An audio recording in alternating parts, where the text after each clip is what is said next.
माधुरीज किचनमध्ये तुमचं स्वागत आहे। मी आज तुम्हाला बोंबलाची उकड करून दाखवणार आहे। ही माझ्या आईची रेसिपी आहे।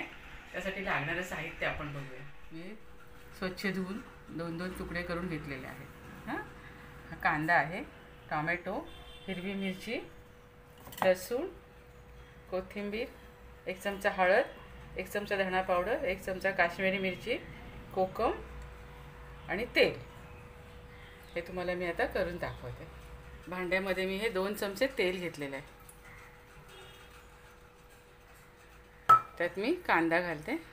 कांदा बारीक चिरून घेतलाय, तो कांदा घालते।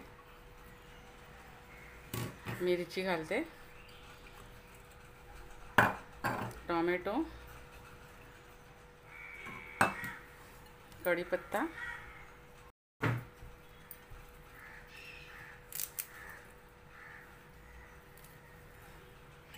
लसूण भरपूर घेतले, 10-12 पाकळ्या लसूण मी चेचून घेतलाय। हे कोकम घेतले, कोथिंबीर भरपूर घेतले, हळद 1 चमचा घेतले, धना पावडर 1 चमचा, काश्मीरी मिरची 1 चमचा घेतले आणि हे मीठ 1 चमचा। आता हे सगळं मी एकत्र करून घेते। ते बघा, हाताने सगळं चांगलं हे मिश्रण मिक्स करून घ्यायचं।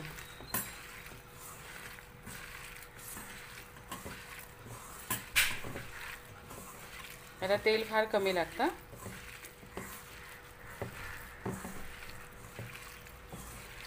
मिरची वगैरे चांगली ते कुस्करून घ्यायची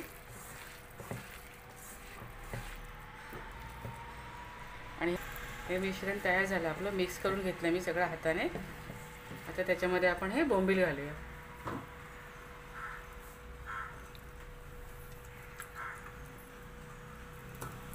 हे पण यात चांगले मिक्स करून घ्यायचे।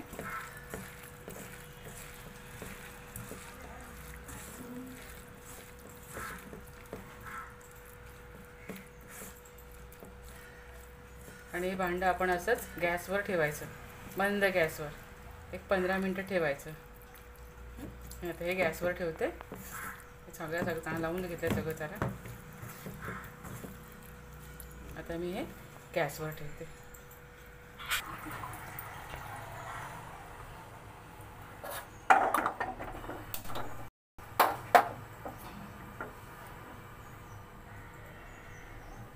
आता गॅसवर आपल्याला 15 मिनिटं लागतील याला व्हायला। झाकण ठेवते याच्यावर।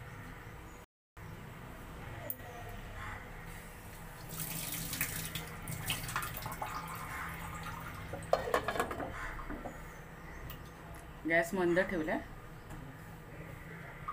पाण्यातच शिजून होती। कशी हलवायची, पाणी सुटले ना हळूहळू, त्याच्यातच ते शिजणार।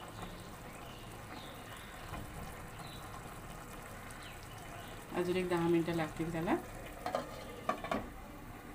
असं चमच्याने हलवायचे नाही, असंच हाताने कढई अशी फिरवायची आणि पुन्हा ठेवायचं।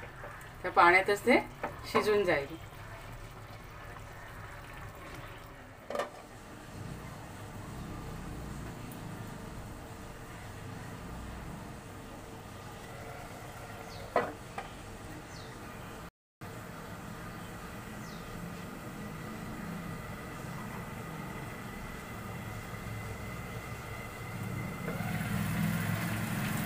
आपली बोंबलाची उकड तयार आहे।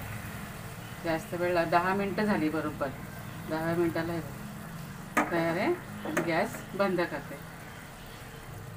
आपली बोंबलाची उकड तयार आहे। तुम्ही भाकरी बरोबर, चपाती बरोबर किंवा भाता बरोबरही खाऊ शकता।